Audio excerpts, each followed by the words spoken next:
লখিমপুৰৰ বগী নদীৰ বাটৰ নাট প্ৰদৰ্শন বানপানী আৰু জলবায়ু পৰিৱৰ্তন বিষয়ক লৈ প্ৰদৰ্শন কৰা হয় বাটৰ নাট। লখিমপুৰ জিলা দুৰ্যোগ ব্যৱস্থাপনা প্ৰাধিকৰণ আৰু কদম ৰাজহ চক্ৰৰ কাৰ্যালয়ৰ যৌথ উদ্যোগত বগী নদী উন্নয়ন খণ্ড কাৰ্যালয়ৰ চৌহদত প্ৰদৰ্শন কৰা হয় বাটৰ নাট। লখিমপুৰৰ জ্যোতিষ্মা থিয়েটাৰৰ অভিনেতা অভিনেত্ৰীসকলে প্ৰদৰ্শন কৰা বাটৰ নাটৰ জৰিয়তে বানপানী প্ৰাকৃতিক দুৰ্যোগৰ সময়ত ল'ব লগা সাৱধানতাৰ সন্দৰ্ভত জনসাধাৰণৰ মাজত সজাগতা সৃষ্টি কৰাৰ প্ৰয়াস কৰা হয়।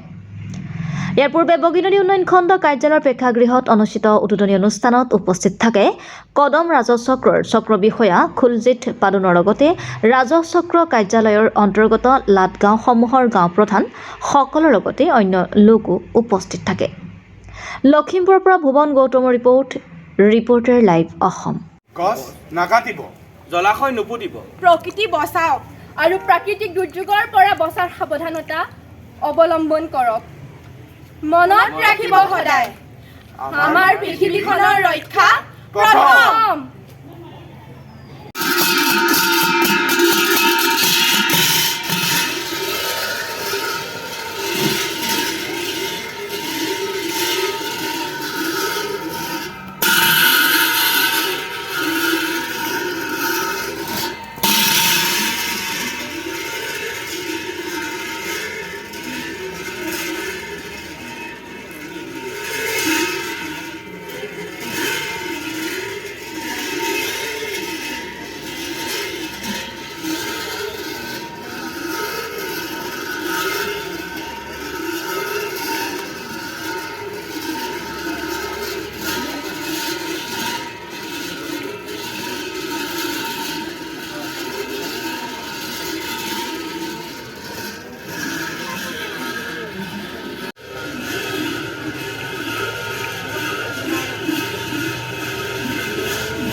দেখিছে আমি আজি নজনা কথা বহুত শিকিছো আৰু এতিয়া এইবিলাক ভাবি দুখ কৰি নাথাকিব, গম পাইছে?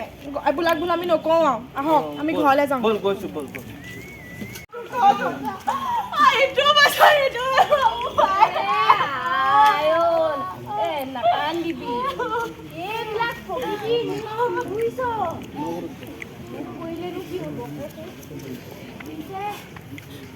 হেৰি বুজিছ, আমি নিজেও সজাগ হ'ব লাগিব। সেইকাৰণে বানপানী অহাৰ সম্ভাৱনা থাকিলে আগতীয়াকৈ নিজে ঠাইলৈ যাব লাগে।